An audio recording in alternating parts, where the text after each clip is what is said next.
in Canada because... A boot! Not a boot. Sorry. Hey, welcome back to Trail Trash Garage. First off, this is a mic test. I got a new wireless mic to see if I can improve the audio in the garage a little bit. And introduction to a new project. Well, not really, but anyway, I'll take you over and show you what we're going to talk about today. What we have here is a 1984 Nightwawk S 750. Early 80s. This is getting to be the old Honda channel. In the 80s, this CB engine came out. Again, I'm just speaking out my backside here. I'm not an expert in 80s motorcycles. I mean, I grew up in the 80s, so I'm not expert on all the different models and stuff. But basically,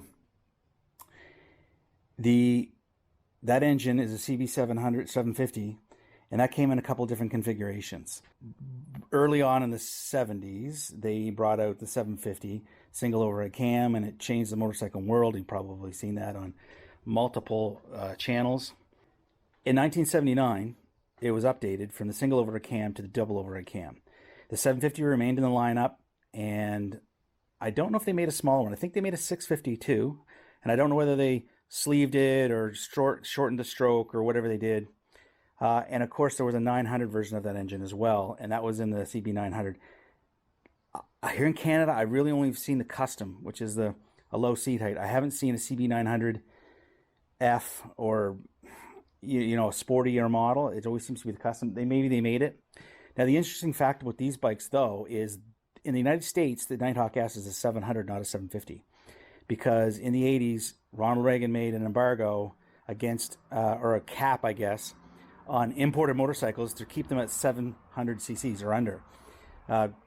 That was to help Harley Davidson compete, because at that point they weren't competing very well. They were going to go under.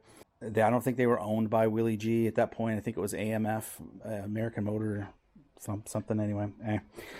So the US got the 700. We got the full 750 here in Canada. I'm going to take you around the bike real quick. The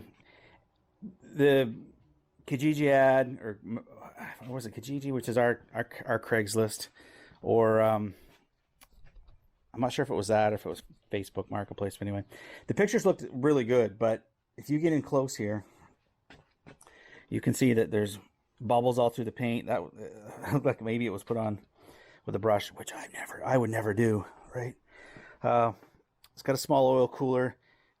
We've got some rust pitting on the forks here.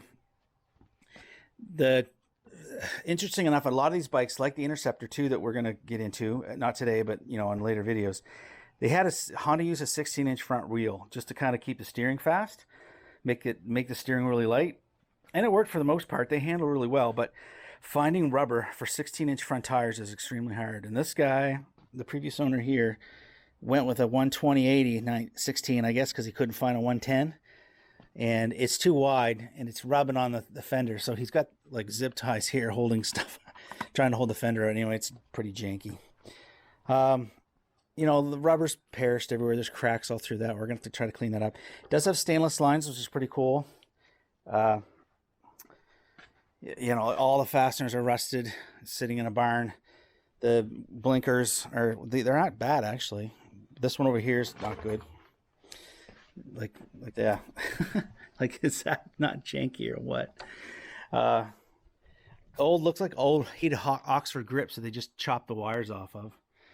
And yeah. So to be honest, I've actually started at this bike already. Gauges are all clouded up. The previous owner said that they were fine last year, and then this happened, and that's not true. I don't think so anyway. I think they've been like that. He also told them that he dropped the price significantly after my friend was looking at this. It's Tim, by the way.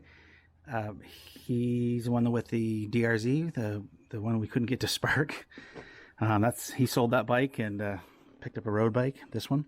We got to clear those we're going to clean those gauges, but I'm going to set you guys here. Actually, right here. The view's going to suck, but I'm going to show you what it does.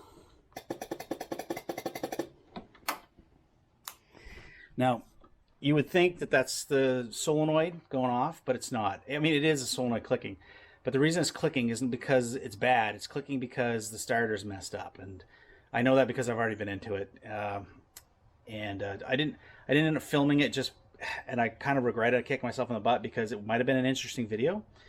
But anyway, I was in a hurry to kind of see. We were kind of hoping we'd get this going real quick fix, and it'd be going, and we could go riding with it. But looks like this is going to be a little longer fix. So while we're waiting for a new starter to come, then I want to do a few projects on this bike. So I thought maybe, you know, it would make an interesting video. Some other things we're going to have to do is I've already painted these. They were rusted to pieces. Probably going to do the handlebars as well. We've got to clean up those gauges, get rid of baby spiders.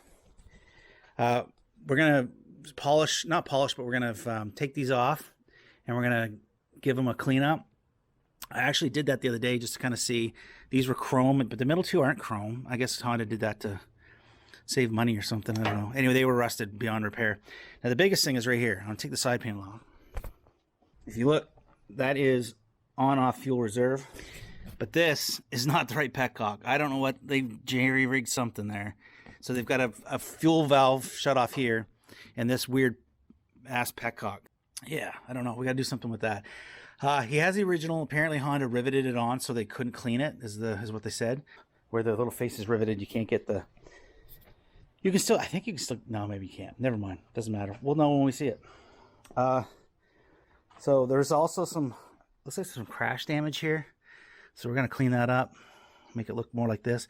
I mean, we can't...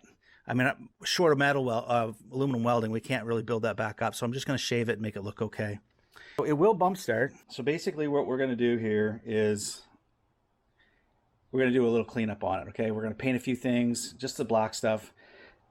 Tim's got some new grips coming, new levers. Was there a new starter? I think that's it for now. We don't want to... He doesn't want to change the mirrors. Not that these are great. It's just that they're there. They work. I've made them look a little bit better, but he doesn't like the look of anything else. So basically this is going to be a cleanup. We're going to do the forks, do the gauges, paint a few things that have rusted that were black. So I'm not adding more black paint to another bike. The plastics and the tank we're not going to touch. We're just going to leave those for this year. For this summer, we just want to get it mechanically sound and clean up what we can clean up. So again, forks, gauges, check the oil. That's about it. I'm going to take you guys along for the ride and show you, not probably the whole thing. I'm just going to show you some individual tasks, and we'll make clip a little video together about that. I know we're in Canada because... A boot! A boot! Sorry.